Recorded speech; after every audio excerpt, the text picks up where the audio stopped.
internacional. Certo? E para essa mesa temos dois craques. Um já chegou, a professora Leila Paula, já vou apresentar, e desaparece. Simplesmente parar. Grande ideia. Tá bom. E o nosso amigo do Banco Central, Gabriel Galípolo, ele está chegando, tá? Ele ficou um tempinho a mais no Banco Central para baixar os juros mais um pouquinho, mas ele já está chegando. Então a gente resolveu, espero que todos vocês também, né? A gente começar com a fala da professora Leila. Então, eu vou apresentar, antes de passar a palavra para ela.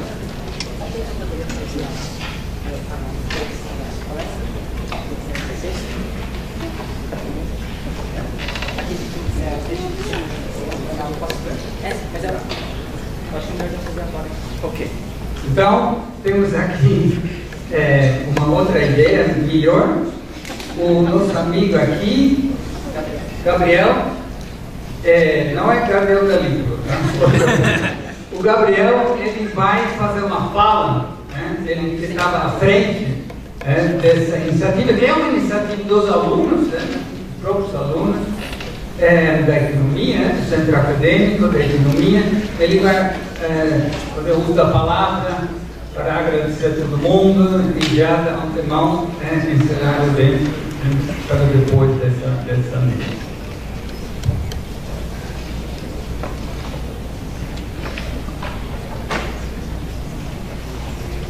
Boa noite.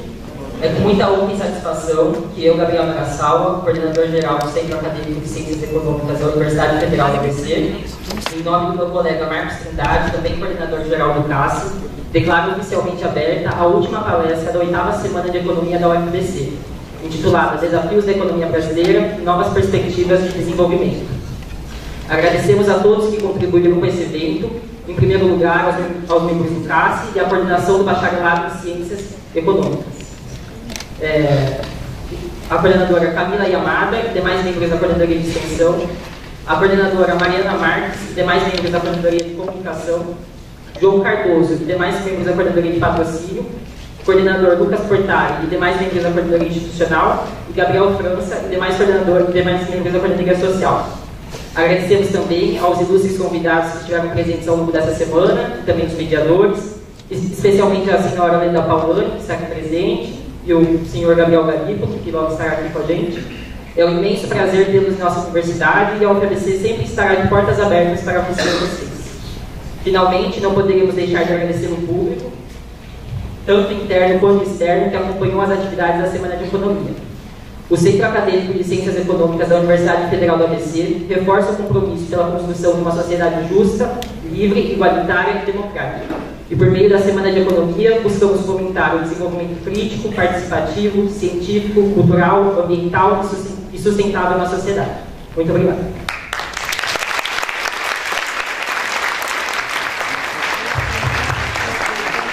Obrigado, Gabriel.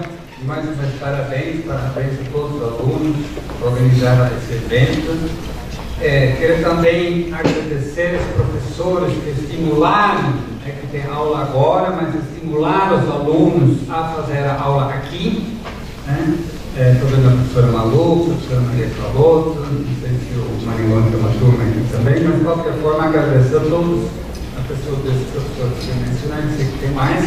Isso também é importante para garantir esse público. Bom, então, quem é a professora Leila Paulani? Formada em Economia e Comunicação Social na USP, foi durante muito tempo professora da FMI na USP, continua sendo professora sênior da USP, foi assessora-chefe do gabinete da Secretaria de Finanças na Prefeitura de São Paulo, na gestão da Marta Suplicy, inclusive foi nessa ocasião que a gente se encontrou. Voltou a trabalhar na Prefeitura de São Paulo, na gestão do Fernando Haddad, como secretário de Planejamento, Orçamento e Gestão.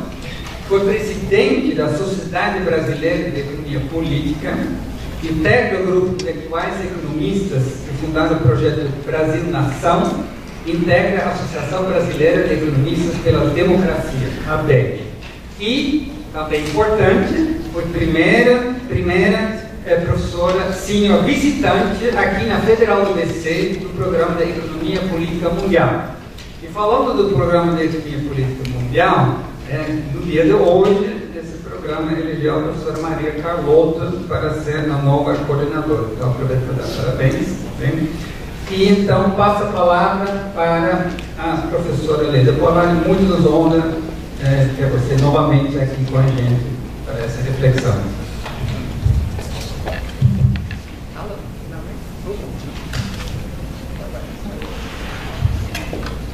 Bem, boa noite a todos.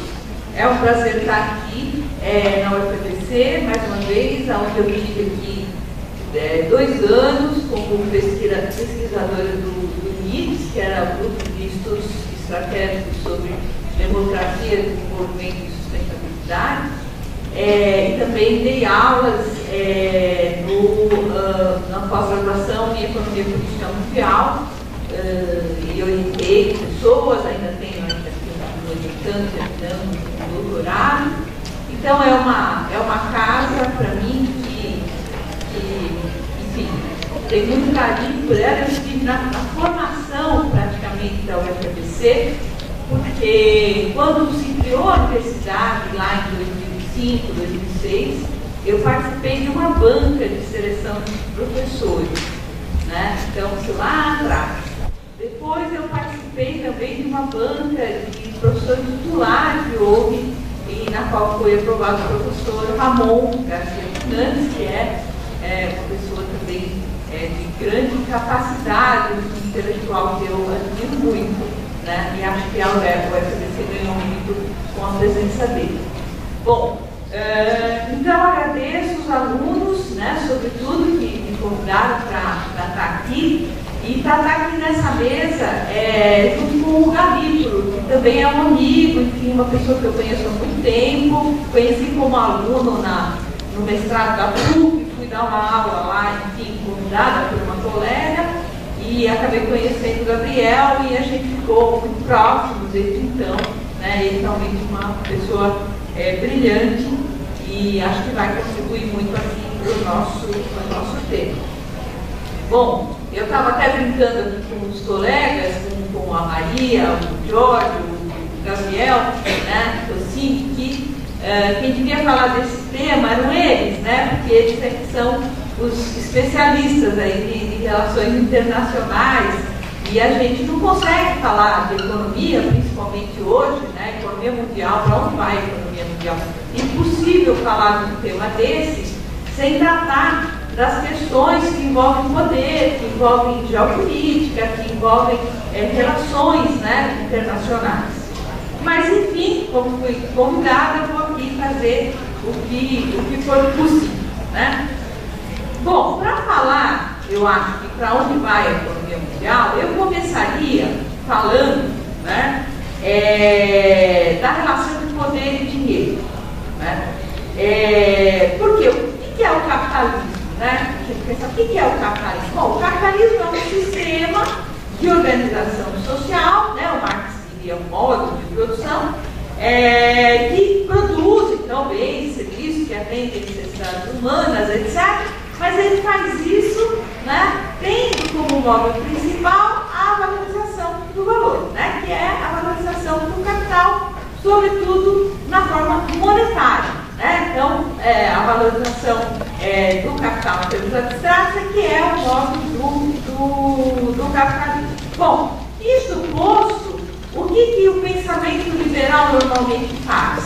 Então, associa imediatamente o poder que o dinheiro tem, né, de fazer essa máquina caminhar. Lá atrás, né, o Keynes, que era um fisiocrata, ele associou o dinheiro ao sangue, né? Era o sangue do sistema, então o sangue que circula é o dinheiro, né, no sistema econômico e tal. Uma metáfora que faz algum sentido, porque realmente é o dinheiro que empurra essa grande máquina, né, a produzir, enfim, e causar várias atrocidades também, né, fome, desemprego, etc. Bom, então, é o seguinte. seguinte, quer dizer, esse domínio do dinheiro e da valorização do capital, historicamente, não nasceu sozinho, né? Não nasceu sozinho. O sociólogo Max Weber, que vocês todos já devem ter ouvido falar, né? Ele afirmou lá nos capítulos lá do Economia e Sociedade que existe uma relação indelével, né? Impossível de não se notar e de não se perceber, entre os estados em ascensão, né? Quer dizer, o poder político e a força das dinâmicas capitalistas, né? Então, poder e dinheiro fazem parte da história do capitalismo, né? Essa ideia de que, de repente, né, os mercados foram crescendo e foram resolvendo todos os problemas materiais e tal, e aí o dinheiro se impôs por conta disso, ela não é correta historicamente, né? Na realidade, você tem uma associação direta. Depois eu vou falar mais à frente um pouquinho teoricamente sobre o que isso significa para a gente entender o dinheiro, né? Mas, então, só para começar com esse ponto de partida, poder e dinheiro sempre andaram juntos desde o início do capitalismo e são, digamos, e essa relação é a relação responsável pela consolidação do capitalismo, né? Para falar um pouco, então, para a gente poder especular, né, porque aqui é um brainstorm, a gente especular para onde vai a economia mundial, sobretudo num momento como esse, né, em que o mundo está sendo aí chacoalhado, primeiro com uma guerra ali na Ucrânia e agora com toda essa questão aí tão difícil, tão triste, né, desse massacre dos palestinos pelo Estado de Israel, né?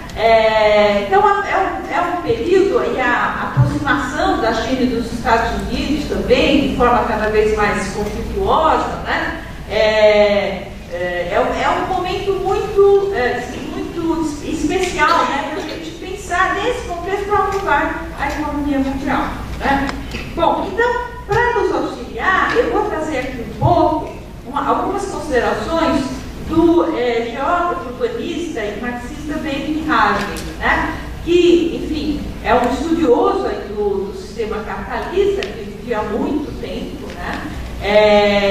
E ele tem um livro, sobretudo ele já tratou disso num livro que ele escreveu em 82, que é o livro do Stucker, então, mas depois ele publicou um livro em 2004 que se chama O Novo Imperialismo, né? Onde aí ele detalha um pouco mais o que ele entende como a lógica do poder de um lado e a lógica do capital de outro, e eu vou trazer um pouco esses conceitos para a gente poder fazer essa especulação, então, para onde vai a economia mundial.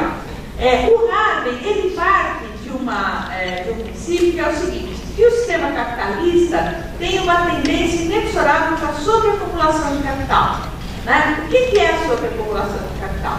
É que o sistema ele produz mais capital, quer dizer, mais riqueza do ponto de vista capitalista, né, do que as possibilidades que ele vai criando de continuar a valorizar essa riqueza, né, de forma produtiva. Então, isso é uma tendência do capitalismo, uma tendência inexorável para ele, né? Para ele é isso que, digamos, explica de alguma maneira uma crise na qual a gente está mergulhado desde os anos 70 praticamente, né? E que não é outra razão também, ainda que fala de outra maneira, de um pensador como o Mésaros, né, que fala de uma crise estrutural, e diz, olha, deixou de ser cíclico o capitalismo, né? Então agora ele está numa crise que ela é meio que permanente, é por isso que ele chama de crise estrutural, né? Bom, então o Harvey, partindo desse princípio da sobreacumulação de capital, ele diz que há duas formas, né, e essas duas formas têm um conteúdo histórico por trás delas, de enfrentar essa sobreacumulação de capital. A primeira forma, justamente, é o que ele vai chamar de a lógica capitalista do poder, né? Então ele diz o seguinte, que a reprodução social do sistema global capitalista, ela tem relação com duas lógicas, né? Quer dizer, essa lógica capitalista do poder tem relação com duas lógicas. A lógica do território, que é a lógica do poder, que é a lógica do Estado, né? E a lógica do capital, né, que está assentada num movimento valorização do valor, né? E que mobiliza o que ele chama de os interesses diretos moleculares do capital. Bom, essas duas lógicas são opostas, ele vai dizer. Por que ele vai dizer que elas são opostas? Né? Ele vai dizer, olha, a lógica do poder busca, o poder ele busca se manter como poder, né? Ou seja, manter ou aumentar, de preferência até aumentar a relevância do seu Estado perante os demais Estados, né? Já a lógica do capital busca o quê? As aplicações melhores onde quer que elas estejam, né? Não tem essas amarras, né, do território. Em segundo lugar, o poder, né, ele busca vantagens coletivas. Né? Ele diz, ele é em alguma medida, o Estado é em alguma medida responsável perante uma comunidade de cidadãos. Isso faz a gente lembrar também as teses de um pensador chamado Benedict Anderson, né, que fala nas nações como comunidades imaginadas. Né? O que é isso? Ele diz, olha, o Estado, ele tem que... a comunidade imaginada é o seguinte, você tem a relação entre os indivíduos na sociedade organizada, do ponto de vista capitalista, né, é uma reação mediada pelas mercadorias. Né? É diferente da família. Na família você tem relações de afeto, você tem relações pessoais. Né? Na sociedade como um todo, o que cola, né, essas pessoas todas é o fato de que vivem numa sociedade de mercado, de que o trabalho de um serve para o outro e as pessoas trocam, e etc, e etc. Bom, mas você tem que ter um senso de comunidade, né, para que alguma nação exista, algum tipo de solidarização social, né, para que, de fato, se possa falar de um espaço humano de convivência como uma nação. Né? E é o Estado que faz isso. Né? O Estado tem que agir, né, como se fosse uma espécie de representante, vamos dizer assim, dessa comunidade imaginária. E nessa medida ele tem que defender esses interesses coletivos. Acho que é nesse sentido que o Harvey está falando aqui, que o poder busca vantagens coletivas, enquanto que o capital, né, vai buscar apenas vantagens individuais. E, finalmente, uma terceira diferença, ele diz, olha, o poder opera num espaço territorializado, né, com fronteiras territoriais fixas. Ele fala uma coisa óbvia, mas para a qual a gente presta a atenção devida. O Estado não pode migrar, né? Aqui está ruim, vou ser Estado em outro lugar. Não, né? Não existe. Estado está associado com território e com fronteiras territoriais fixas. Né? Já o capital, ele diz, opera num contínuo de tempo e espaço. Né? As empresas vão e vêm, mudam de lugar, né? Procuram incessantemente o contrário, romper as barreiras físicas que atrapalham, né? Estouram a livre circulação de mercadorias, de dinheiro, de capital, etc. Bom, então essas duas lógicas, elas são contraditórias, elas entram em choque uma com a outra. Na análise histórica que o Harvey faz, o que ele diz? Ele diz, olha, a partir das últimas décadas do século XIX, né, essa lógica do poder se torna capitalista. E o que ele quer dizer com isso? Ele quer dizer com isso que as burguesias, sobretudo nos Estados europeus, começaram a ser incorporadas, né, ao aparelho do Estado. Né? E aí vai ganhar espaço aquilo que ele chama de ordenações espaço-temporais, que são o quê? Os expedientes para enfrentar a tendência sobre a acumulação de capital. Né? Como é que você enfrenta a tendência sobre a acumulação de capital? Deslocando o capital no espaço e no tempo. Né? Como é que você desloca o capital no tempo? Fazendo projetos de longo prazo, de infraestrutura, investindo na pesquisa, em coisas desse tipo. Como é que você desloca o capital no espaço? Né? Buscando novos mercados, novas capacidades produtivas, novos recursos. Bom, e todo esse movimento, né, ele evidentemente acontece de forma muito mais confortável para o capital se houver um Estado, né, que regule as instituições do capitalismo, que regule os conflitos de classe, que regule os conflitos entre as diversas frações do capital, né? Então, ele diz, olha, é verdade que o capital tem uma certa autonomia. Ele está aqui discutindo o pensamento liberal, evidentemente, né? Então, é verdade que o capital tem uma certa autonomia, que ele até cria as suas próprias territorialidades, né? Mas ele se movimenta de modo muito mais confortável, evidentemente, com um Estado burguês, né? O Estado burguês é o Estado que vai, digamos, ter essa aparência de fazer alguma coisa em nome de uma comunidade, mas que, na realidade, tem os instrumentos para facilitar esses processos que o capital é permanentemente instado a operar por conta dessa tendência à sobreacumulação. Bom, então, para o Harvey, né, esse processo de transformação da lógica do poder numa lógica capitalista do poder, para ele tem dois momentos diferentes, né? Tem um momento que vai terminar com a Segunda Guerra Mundial, né, que é um momento que ele diz que foi caracterizado pelos conflitos armados imperialistas, né? Então aí ele diz, olha, aí ainda havia alguns resquícios de um poder aristocrático, né? Tudo isso só vai acabar de vez com a Segunda Guerra Mundial. Numa segunda fase, né, essa lógica capitalista do poder vai ser dominada pelos Estados Unidos. E isso vai começar a fazer uma diferença. Ele diz, olha, os Estados Unidos era um Estado que, desde a sua independência, são palavras do Harvey, era burguês até a medula, né? Burguês até a medula. Por quê? Né? Porque eles eram uma sociedade de imigrantes que tinham lutado, né, na independência americana para se livrar do jugo de uma potência europeia, né? E, portanto, eles tinham que inovar do ponto de vista da dominação. Eles tinham que dominar respeitando a independência dos demais estados, né? Respeitando essa independência.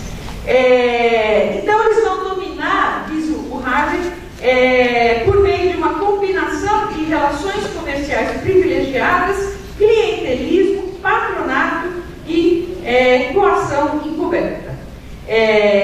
Então, esse período, né, é um período que aqui começa, então, na Segunda Guerra Mundial, é um período, então, que tem essa diferença, essa marca, né? Tem supostamente uma necessidade para os Estados Unidos de respeitarem nominalmente a independência dos demais estados, né?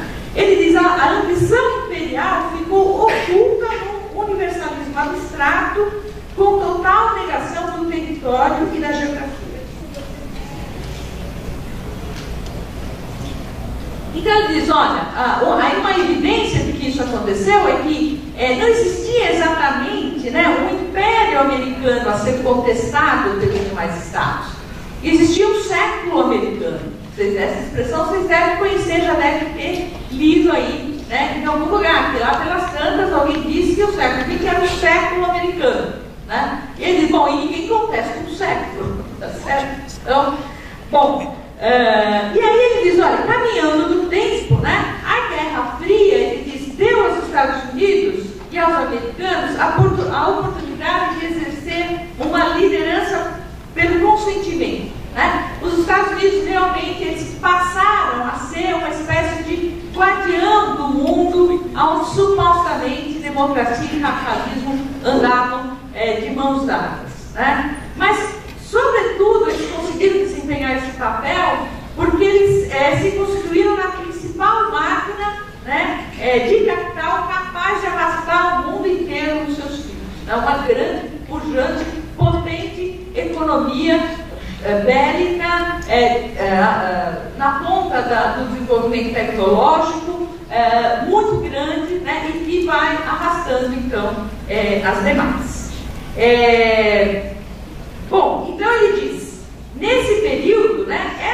coordenações espaço-temporais necessárias para enfrentar essa tendência natural do capitalismo, a sobreacumulação do capital, né, foram feitas de modo produtivo e construtivo. Foram os 30 anos gloriosos, chamados, conhecidos e bem bastante discutidos 30 anos gloriosos, em que você teve crescimento, aumento dos direitos dos trabalhadores, inflação baixa, etc. etc. Né? Todo esse período que vai desde o pós-Segunda Guerra até meados dos anos 70. Bom, aí vem a crise dos anos 70. O que é a crise dos anos 70? É, em primeiro lugar, uma crise de sobreacumulação, né? Porque, evidentemente, depois de um período tão longo de crescimento a taxas tão elevadas, praticamente no mundo todo, era evidente que ia ter um período de um descenso, né, ou de uma desaceleração posteriormente a isso. Junto com isso, houve uma crise fiscal no Estado americano por conta da guerra do Vietnã, né, dos gastos com a guerra do Vietnã, e também uma pressão muito grande que aqueles que tinham saído, digamos, derrotados na guerra, que eram o Japão e a Alemanha, estavam fazendo sobre a economia americana, né? O acordo de Bretton Woods tinha posto o dólar na posição de moeda hegemônica mundial, mas isso começou a ter um preço muito elevado para os Estados Unidos, né? Que era uma permanente apreciação do câmbio, um câmbio sobrevalorizado, e que foi destruindo a indústria americana, e os japoneses e alemães começaram a entrar ali, inclusive com as vantagens do toyotismo, de toda essa transformação que houve no mundo do trabalho. Bom, então, dessa situação, 3 consequências, agora que eu sou eu, não é mais o rápido, 3 consequências a gente pode tirar. A primeira é que foi, então, o fim do padrão dólar-ouro, né? E logo depois, houve um período que a professora Conceição Tavares chamou de a diplomacia do dólar forte, né? Que foi a brutal elevação das taxas de juros no final dos anos 70, para que o dólar não perdesse o seu papel como meio de pagamento internacional, né? Porque com a crise dos anos 70, ela existiu também porque foi necessário desvincular o dólar, né, do ouro, como fez o presidente Nixon em 71, e isso fez desabar todo o acordo de Bretton Woods, né? E o dólar, evidentemente, perdeu valor, né? Foi uma desvalorização abrupta, vamos dizer assim, do dólar. E óbvio, né? O dólar é a moeda mundial e tem que ser reserva de valor. E uma reserva de valor que perde valor começa a ser questionada pelo mundo todo. E o dólar foi muito questionado ao longo dos anos 70, né? Muito questionado. Nas reuniões do FMI, já se falava nessa época, notem bem, né? O FMI e o Banco Mundial não eram caixeiros viajantes dos interesses americanos.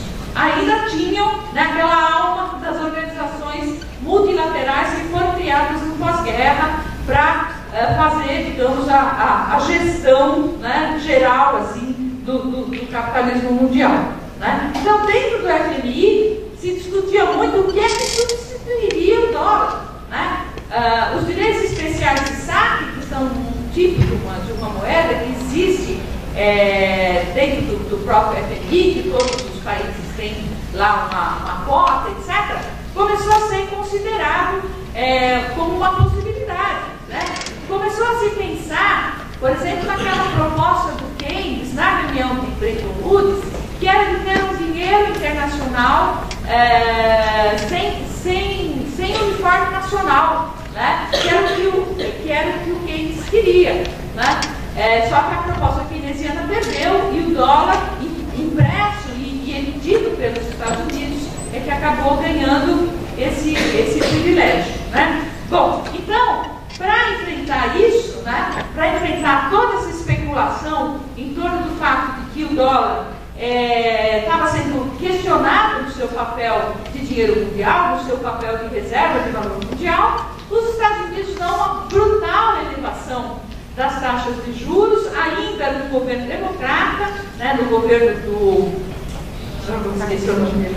Me veio o Clinton, eu sempre Bill Clinton na cabeça do cara. No governo de Carter, né, e que depois é ainda mais elevada no governo Reagan, né, que começa em 1980. E foi isso que quebrou o Brasil, quebrou a América Latina. Na realidade, eu diria o seguinte: de uma certa forma, o Brasil está até hoje tentando se recuperar dessa grande crise dos anos 80, foi produzida por essa situação.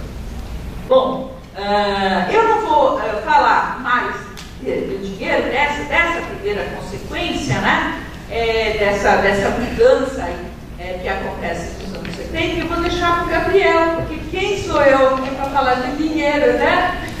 Como diretor de política monetária, não, né? Mas assim, só para dizer mais de duas coisinhas.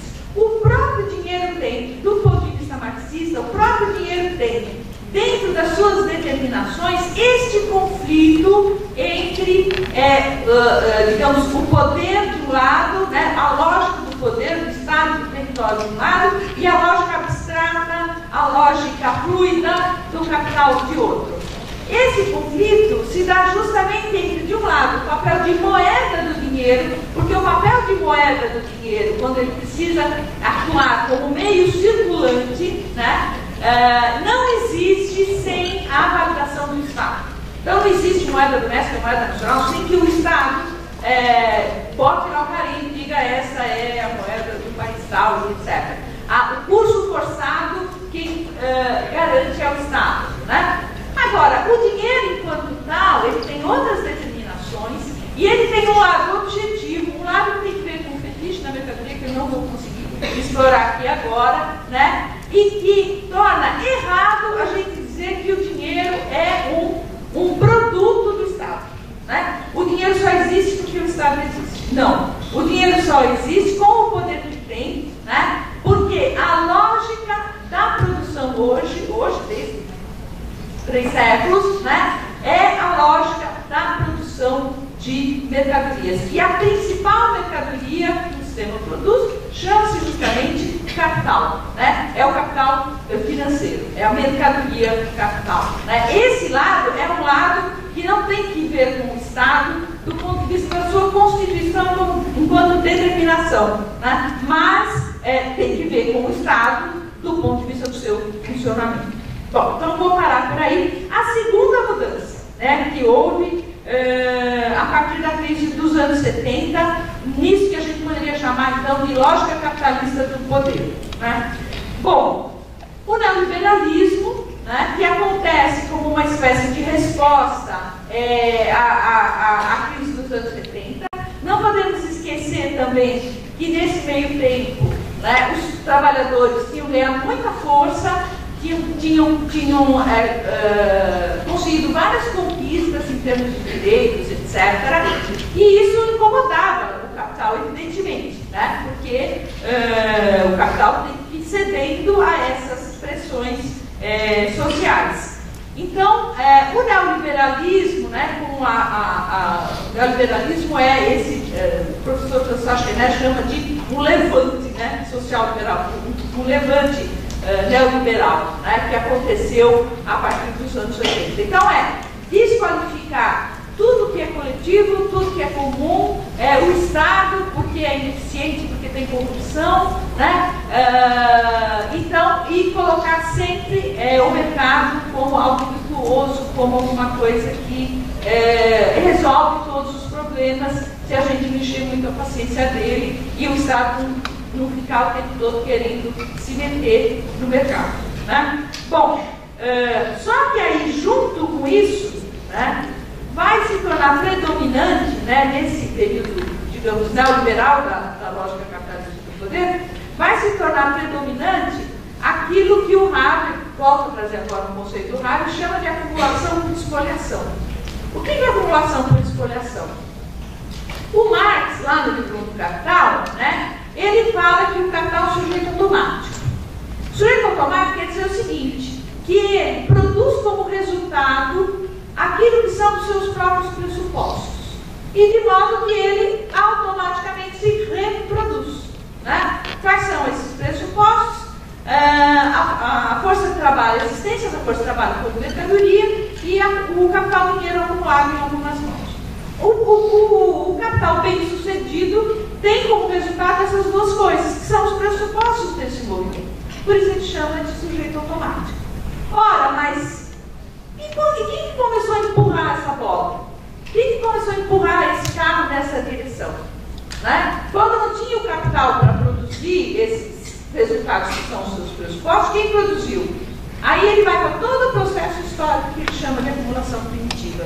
E aí tem todo tipo de violência possível, né? Roubo, exploração, escravização, né? Toda uma história, então, de formação, não só de capital acumulado em algumas mãos, mas de uma classe despojada dos meios de produção, né? Da formação da classe trabalhadora de um lado, portanto, da classe capitalista de outro. Ele diz, olha, esses processos violentos, espoliadores, né, que vão além, digamos, da exploração normal e legítima, nesse sentido, do modo de produção capitalista, que é a extração do valor excedente, esses processos nunca saíram de cena na história capitalista. Ele volta um pouco para a Rosa de Luxemburgo, né, que falou isso, que a máquina, né, da acumulação podia parar de repente.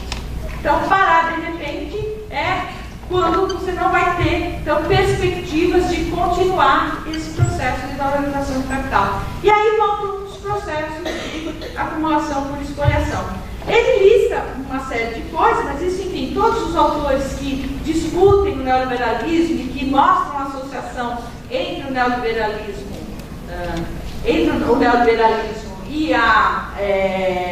e os processos que foram vendidos como boas receitas para tirar os países da crise, como, por exemplo, privatização, né, liberação dos fluxos internacionais de capital, tudo isso, né, todos os autores discutem isso, vários autores que discutem neoliberalismo, né, mas o Harari, então, vai dizer, olha, privatização é um processo de acumulação por espoliação, normalmente, né, porque você corporativiza, né, põe na mão das grandes corporações aquilo que eram antes bens públicos, né?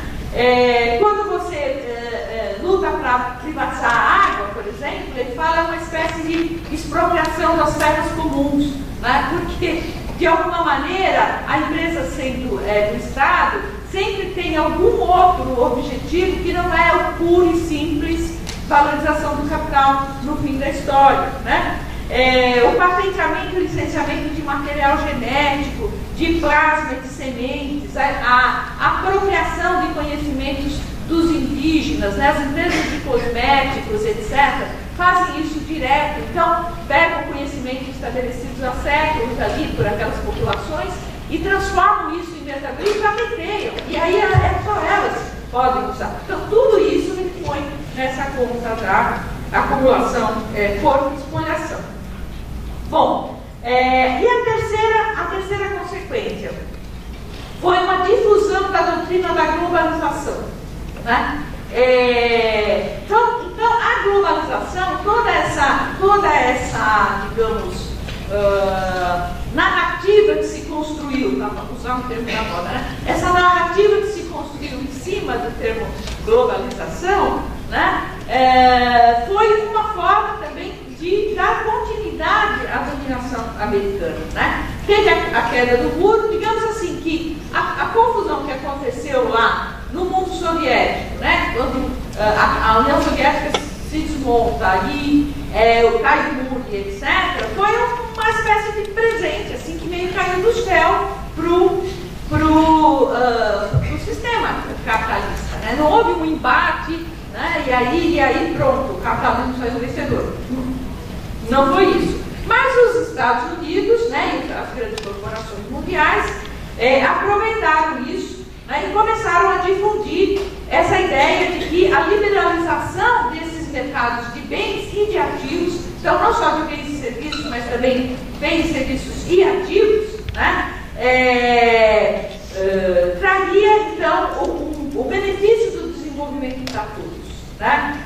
O mundo é uma aldeia global, então onde tem o livre fluxo de mercadorias e dinheiro de capital, o virtuosismo dessa liberdade dos mercados vai levar o desenvolvimento a todos. Essa era, porque agora somos uma aldeia global. Porque a ideia era que, bom, caiu. Tinha a China lá, mas ninguém se importava com a China nessas alturas do campeonato. Mal sabiam eles o que estava ali pela frente. Mas nessas alturas ninguém se importava muito com a China.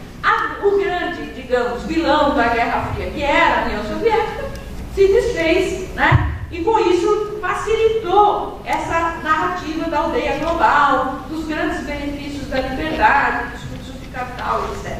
Né? Bom, junto com isso, teve, é claro, o fortalecimento do que a gente chama da transnacionalização do capital, né? As cadeias globais de valor. Então, tudo isso começou, de fato, a fazer com que os fluxos de capital atravessassem os estados-nação, né? E, ao mesmo tempo, todas as políticas econômicas receitadas pelo consenso de Washington, né, pelo discurso neoliberal, essas políticas fizeram com que os Estados nacionais fossem perdendo o grau de liberdade. Né? De fato, os Estados nacionais perderam a autonomia que eles tiveram ao longo dos 30 anos gloriosos para fazer política econômica. Muitos graus de liberdade foram perdidos. Né? Mas aquilo que se previa com isso, né, a aldeia global, onde todos ficariam desenvolvidos, etc., né, não produziu aquilo que, esse cenário todo não produziu aquilo que se esperava, que era o quê? Um cenário de economias nacionais irmanadas pelos mesmos interesses capitalistas globais. Né? Isso não aconteceu.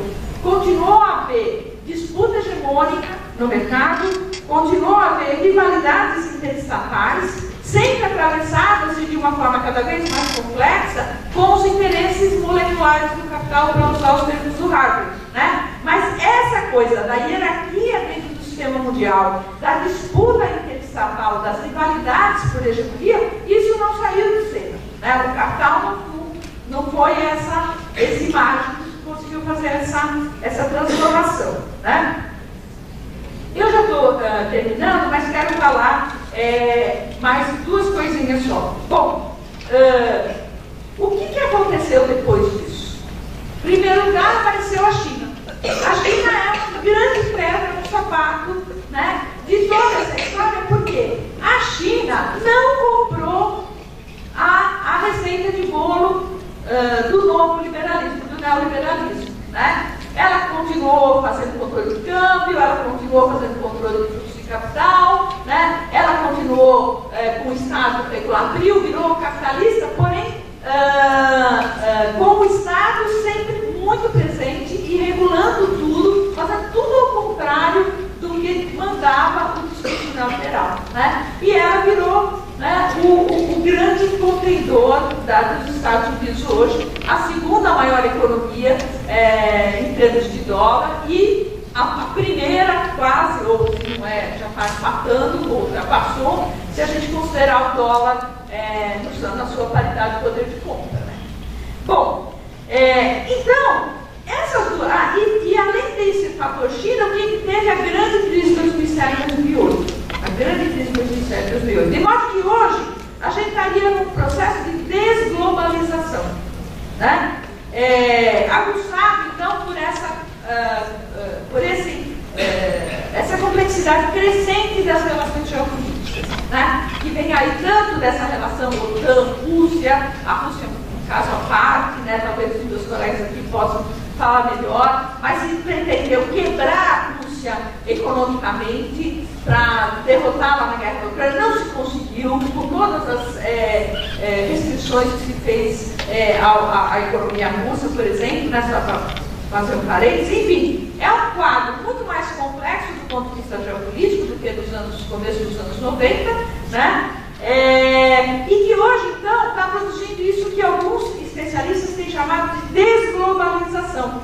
Então, ao invés de deslocalização, que foi o que caracterizou a globalização do ponto de vista produtivo, a gente tem o que eles estão chamando de reshoring, né? Traz tudo para dentro de novo. Ou então, você faz uma deslocalização nearshoring, uma deslocalização com os vizinhos mais próximos, porque é mais seguro. Né? ou então uma friendshoring, né, que é com os aliados e amigos e etc. Bom, então, ou seja, aquele livre comércio neoliberal acabou. As políticas industriais voltaram a entrar em cena, né? Subsídios, comércio seguro. Basta ver, eu acho que até o Gabriel vai poder me ajudar aqui e falar melhor do que eu sobre isso, mas basta ver o Inflation Reduction Act, né, o IRA, né, que em português ainda siga, que foi anunciado pelo governo Biden lá há uns 2, 3 anos atrás. Há uns 3 anos atrás. É um pacote de grandes investimentos e etc., com uma política industrial muito clara, né, de incentivar determinados setores para fazer a transição ecológica, para reduzir preço de medicamento, etc. Então, como o Estado intervindo à vontade, né, e mais, botou lá um grande tributo sobre as grandes corporações. Todo mundo que faturar mais de 2 bilhões de dólares por ano vai pagar 15%. Imagina se o coitado do meu amigo Fernando Haddad resolvesse chegar com a proposta de assim, Gabriel, lá no Congresso, assim, bonitinho, ó, todo mundo vai ter que pagar 15%. Não querem pagar 20%, imagina, né? Bom, mas enfim, então, gente, isso posto, para onde vai a economia mundial? É uma pergunta que vale $1 milhão de dólares, é muito difícil, né, saber. A verdade é que vários dos mitos da globalização caíram por terra.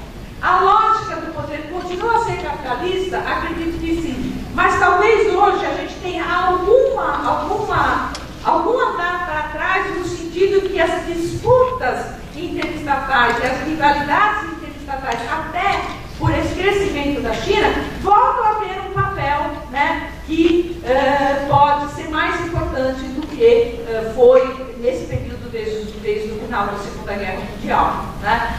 Acho que os Estados Unidos perdem o seu papel hegemônico aí ao longo da década. Do ponto de vista monetário, é uma grande complicação. Talvez a gente passe por um período, eu vou deixar isso para o Gabriel também, a gente passe por um período de múltiplas moedas, ou de 2 ou 3 moedas muito fortes, enfim, alguma coisa desse tipo, né? E eu acho que a tendência aí, que vai, quer dizer, o elemento que vai dar o tom de todas essas mudanças vai ser a grande crise climática e ecológica, porque isso vai ter que ser enfrentado sob pena de a gente enfrentar catástrofes cada vez piores. É isso, gente. Muito obrigada. Desculpe que eu passei do tempo.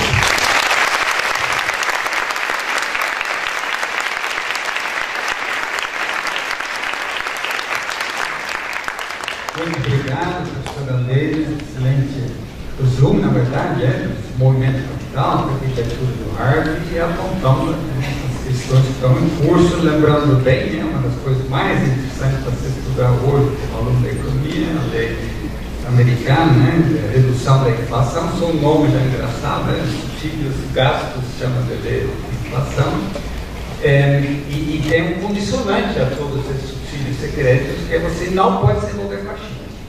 Você trabalha junto com a China, não pode. Bom, temos aqui também o privilégio, essa mesa é chique, tá, gente? O privilégio de estar com a gente, o Gabriel Galípola, né, já bem conhecido de todos, economista pela PUC São Paulo, foi professor na PUC São Paulo, tem uma carreira múltipla, né? Foi presidente do Banco Factor, trabalhou, fez carreira no setor público, no governo do Estado, foi chefe da assessoria econômica da Secretaria de Transportes Metropolitanos, depois diretor da Secretaria Estadual de Economia e Planejamento, e com Lula e Haddad ocupou primeiro a Secretaria Executiva do Ministério da Fazenda, vice-ministro da Fazenda, e depois agora no Banco Central, ajudando a baixar os juros e criar as comissões para a nossa receita do bolo para crescer, reduzindo a inflação, certo? E quero também lembrar que ele escreveu vários livros junto com outro grande economista, Luiz Gonzaga Beluso, e um desses livros vale muito a pena, manda quem pode, obedece quem tem prejuízo. Tá bom. Então, a palavra está com você. Para onde como vai a economia internacional? Maravilha, muito obrigado. Antes de eu começar a agradecer cada um de vocês, eu vou começar a pedir desculpas, algumas. A primeira pelo atraso, bom prejudicado que eu que perdi aqui o início, peço perdão. E eu tive que passar o dia pedindo desculpa para várias pessoas. Não sei se vocês sabem, algumas pessoas têm a infelicidade de ter que ficar acompanhando tudo que diretores do Banco Central falam, tanto economistas-chefes, quanto algumas pessoas que cobrem, né? E eu passei o dia recebendo reclamações. Pô, sexta-feira às 19 horas, você está de sacanagem. Mas vocês fiquem tranquilos, eu não vou falar nada que vai ser já de novo para vocês. A maior parte não vai ser muito interessante para vocês. Então, eu estou com esse compromisso aqui. Mas dizer para vocês que é uma honra poder estar aqui na universidade de vocês, poder debater, encontrar amigos. Gabriel Rossini, mais do que meu colega de universidade, fomos colegas de chapa de centro acadêmico. Vocês terem uma ideia. Concorremos juntos nesse centro acadêmico e, especialmente, eu preciso dizer isso, está aqui com a professora Leda Paulani. Quando eu estava com a idade de vocês, para quem entrava na universidade, a professora Leda tinha uma coisa que acontecia que era sempre aquela pergunta assim, mas é a mesma Leda? E você fala assim, você na economia você escolhe um ramo para você ser uma pessoa de destaque e especializada, né? E quem já sabia, sabia, a professora Leda que sabia de economia política, de economia monetária, de macroeconomia. Aí você ingressava para estudar contabilidade social, o livro era da professora Leda. Aí você ia até aula de metodologia com a querida professora Laura Valadão, quem ela chamava para dar aula? A Leda, ela sabia de metodologia, sabia de todos os temas. Então, a hora que ela começa, é a mesma professora? É possível ser a mesma professora? Isso já é uma coisa difícil de bater, né? Ter uma questão como essa no currículo, mas tem coisas mais importantes para dizer sobre a Leda, que na linha da Hannah Arendt, que dizia que a capacidade de pensar não é simplesmente ter conhecimento e ter recolhido de uma série de informações, mas a sua capacidade de fazer juízo, e ela descia um pouco mais a questão de saber diferenciar o bem e o mal. Desde que eu entrei na universidade, escolhi passar a estudar economia, aconteceram várias coisas no país, altos e baixos do ponto de vista econômico, da democracia, e é impressionante como é inabalável a posição da professora Leda de estar sempre do lado correto, do ponto de vista do apoio da democracia, da economia, daqueles que não têm emprego, não têm o que comer, não têm onde morar. Então, ela é uma referência por essa questão dessa honestidade e compromisso que a professora Leda tem. Freud dizia que às vezes a gente consegue escapar a uma ofensa, mas não consegue escapar a um elogio. Logo quando eu fui indicado, muita gente falando, passa pelo currículo, né? Fala que é presidente de banco, passou pelo mercado financeiro, e tem um tweet que a professora Leda falou: Gabriel ter sido presidente de banco é o que menos importa sobre ele, o que importa sobre ele é o compromisso que ele tem com algumas causas. E, obviamente, fiquei muito envaidecido com aquele elogio, mas eu percebi que até naquele momento ela estava fazendo uma sinalização, porque aquilo me deu uma responsabilidade enorme. Então, todos os dias, quando eu vou tomar alguma decisão, vou participar de alguma reunião, eu lembro desse tweet para falar que eu tenho um compromisso a partir do que a professora Leda falou. Desculpem o longo preâmbulo, mas eu precisava falar, é muito importante vocês saberem da importância que é de ter pessoas como a professora Leda no país. Eu vou entrar agora um pouquinho, pegando a partir do momento que a professora Leda fala do que hoje está sendo chamado de globalização, mas que foi esse final ali. Ela brincou da confusão entre Carter e Clinton. Eu lembro de 2001 ali, quando a China está entrando na OMC, uma justificativa que o Clinton vai fazer, dizendo assim, a China ao entrar na OMC agora vai ter um novo processo, né, que vai começar ali nos anos 70, justamente. Quem tiver a oportunidade de ler, tem um livro do Kissinger sobre a China, que ele conta como é que se dá essa aproximação com times disfarçados de ping-pong que iam fazer viagens à China supostamente para fazer intercâmbio sobre ping-pong, mas fazendo intercâmbio já de aproximações comerciais com a China, logo após ter tido um processo de conflito numa fronteira entre a China e a União Soviética, e o representante da União Soviética nos Estados Unidos vai dar satisfação para o Kissinger sobre o conflito que tinha ocorrido, que tem alguma coisa estranha acontecendo aqui, porque eles estão nos dando satisfação. E a conversa era que se teria acesso a um dos maiores mercados consumidores do mundo, E o que acabou acontecendo foi exatamente o que a professora Leda falou. O que aconteceu foi ao contrário, as empresas americanas, a partir dos Estados Unidos, acessarem o mercado consumidor chinês, as empresas se deslocaram para a China e, a partir da China, passaram a exportar para a Europa Ocidental, para os Estados Unidos, basicamente. E você passou a fatiar aquilo que vocês aprendem como demanda efetiva, ali, no princípio da demanda agregada, geograficamente. A produção, a manufatura concentrada na China, o consumo basicamente muito apoiado por endividamento nos Estados Unidos e na Europa, nós exportando commodities, e você passou a ter essa redisposição geográfica que você fragmenta entre vários países, como é que se compõe a demanda efetiva. Mas aconteceram fenômenos bastante diferentes, inusuais, nos últimos 4, 5 anos, que estão provocando mudanças ou acelerando mudanças nesse sentido, né? O conflito relativo à China e Estados Unidos, do ponto de vista comercial, já começa antes mesmo do Trump. Acho que o Trump simplesmente está sendo quem está colocando ali na mesa de uma maneira menos própria ao establishment, né, a questão. Mas, a partir do que acontece com a Covid e a partir do que acontece com a guerra, com a invasão da Ucrânia, a gente tem um catalisador deste processo, um catalisador grande desse processo, de desdobramentos que estão acontecendo e trazendo novidades para o que está acontecendo com a economia. Do ponto de vista da China, me parece claro que ela começa a chegar no limite de dificuldade do modelo, e é uma questão matemática bem básica e simples, é muito difícil você ser a segunda ou a maior economia do mundo, querer crescer mais do que o resto do mundo, liderado o seu crescimento por exportações. Então, a matemática é difícil. Como é que eu vou crescer mais que o resto do mundo? Vendendo para esse resto do mundo, sendo que eu tenho a dimensão que eu tenho. Quando a gente conversa com as interlocuções que a gente tem no BIS e com participantes, com representantes do governo chinês, parece haver bastante clareza por parte da China que o que a China está fazendo é um pivô desse drive de exportação. Não que isso vá ser abandonado, mas de que, para usar uma terminologia muito conhecida na literatura econômica brasileira, que o polo dinâmico da economia chinesa precisa ter uma participação maior do ponto de vista endógeno, né, um crescimento endógeno, de como é que isso vai ser feito.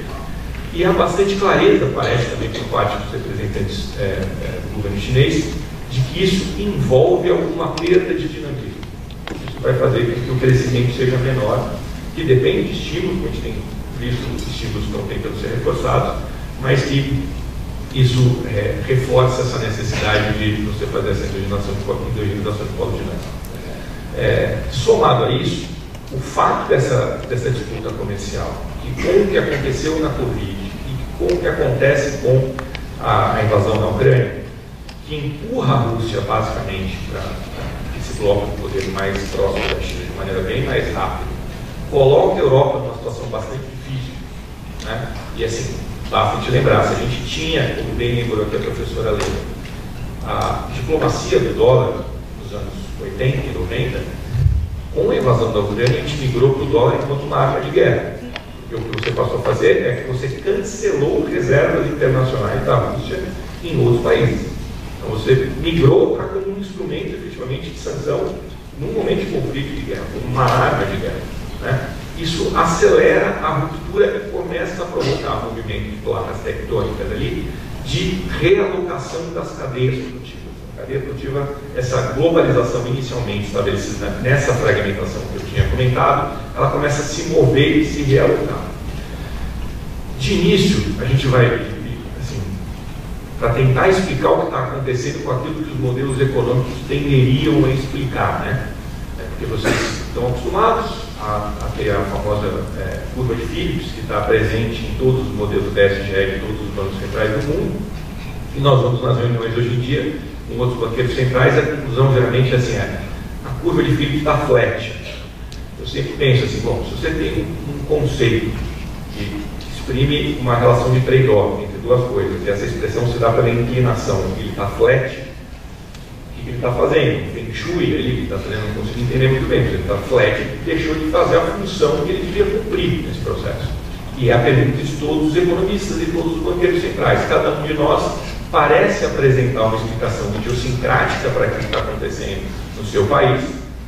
E eu vou nessas reuniões, então começa Brasil fala, bom, nós tivemos um crescimento que foi 3 vezes maior do que esperado no começo do ano, 2 vezes mais do que se alega ser o PIB potencial, a expectativa Focus imaginava 0,8 de crescimento, 0,7 de crescimento, 2 vezes mais do que se diz ser o PIB potencial, com uma taxa de juros no patamar bastante contracionista, com a taxa de desemprego regredindo para a mínima desde 2014, e ainda assim com um processo de desinflação que vem surpreendendo também positivamente nesse sentido, a inflação estando dentro da meta desde 2020 pela primeira vez.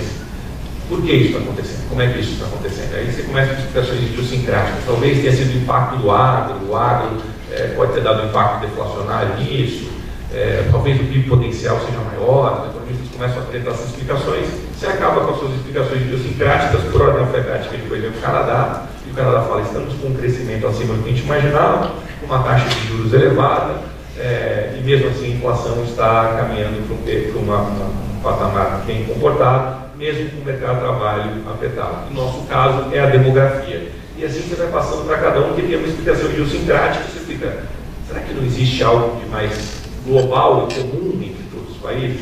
E algo que é mais difícil dos modelos tradicionais que são usados pelas autoridades monetárias de capturar. E aí eu queria tentar trazer algumas suposições aqui que a gente discute e debate nas discussões de interações de mercado e com esses órgãos multilaterais. A primeira coisa é isso, nas últimas décadas, quando a gente olha para os preços relativos, os preços de serviços sempre tendiam a rodar acima do que a gente chama de bens. Os bens têm ganhos de produtividade, até pelo próprio deslocamento que houve para a China, você teve uma série de ganhos de produtividade nos preços, exportando pela visão da China, desinflação. Serviços, leiam-se, serviços com educação, saúde, todos esses costumavam rodar acima da inflação e pressionar os preços acima. Durante a pandemia, ocorre uma inversão nesses preços relativos. Porque o que vai acontecer? Ninguém vai sair para consumir serviço, está todo mundo em casa durante a pandemia. Então, o preço de serviços despenca. E o preço de bens dispara. Seja porque você interrompeu a produção, seja pelo ponto de vista logístico, era praticamente impossível a produção.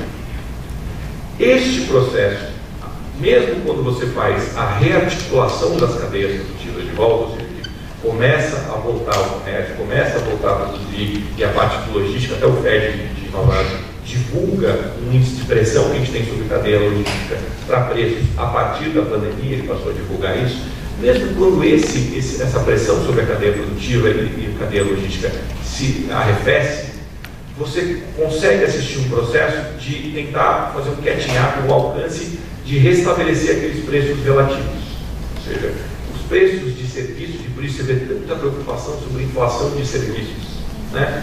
Eles vêm tentando restabelecer a distância de preços relativos que existia antes, e por isso que eles vêm andando mais forte, vamos dizer assim, do que os bens. Porém, vai se somar ao pós-Covid, quando você está restabelecendo as cadeias produtivas, a invasão à Ucrânia, que vai ter um impacto direto sobre produtos agrícolas, commodities e energia, que é o caso da Rússia. Vamos lembrar que a Rússia, se você começa a acompanhar desde o conflito anterior na Crimeia que existe, a Rússia já começa a mudar a composição das reservas dela. E o comércio entre China e Rússia passa a ser predominantemente em euros durante o período. E as reservas em euro passam a crescer e em ouro passam a crescer. Eu suponho que a Rússia imaginava que, com a dependência energética que a Europa tinha, a Europa talvez não se alinhasse tão rapidamente numa sanção como se alinhou aos Estados Unidos. O impacto que você tem em energia e o impacto que você tem em commodities vai estender este processo de inflação mais esticada por parte global, de maneira global. Depois você passa a normalizar, porque a Rússia passa a encontrar caminhos para dar escoamento para a sua produção, seja para a própria China, ou seja para outros caminhos de exportação de petróleo. Vocês vão lembrar, no começo do governo Lula, inclusive, era dito que estava se importando o petróleo mais barato da Rússia, porque estava indo mais barato, isso estava ajudando o diferencial de juros entre o preço internacional e o preço doméstico, né? E isso volta a normalizar um pouco esses preços relacionados a isso. Porém, existe um outro elemento, que é o fato de que, durante todo este período, os países avançados fizeram um esforço fiscal enorme durante a crise da Covid. Programas de transferência de renda, programas de gasto. Esse esforço fiscal é seguido com uma coordenação, não é a palavra correta, mas uma sincronia por parte das autoridades monetárias, e como resposta a esse processo inflacionário, eu tentei aqui descrever um pouquinho alguns dos elementos disso, vai se dar por meio de elevação das taxas de juros. Então a gente vai sair de taxas de juros negativas para os Estados Unidos estar com a taxa de juros mais alta das últimas décadas, entre 5,25 e 5,5, por exemplo. Isso vai dar um impacto enorme do ponto de vista de rolagem de dívida por parte das economias avançadas. Então, com taxas de juros mais elevadas nessas economias, você passa a ter esse impacto, e uma discussão bastante interessante sobre como é que isso se desdobra para impacto da economia e atividade econômica. Primeiro, se imaginava que com essa elevação dos juros você ia sofrer com quebradeira de empresas e problemas com empresas e bancos, como aconteceu no caso do SVB. O SVB foi um problema que a gente chama de mismatch de duration de IBM. Para ficar bem simples aqui, quando sobe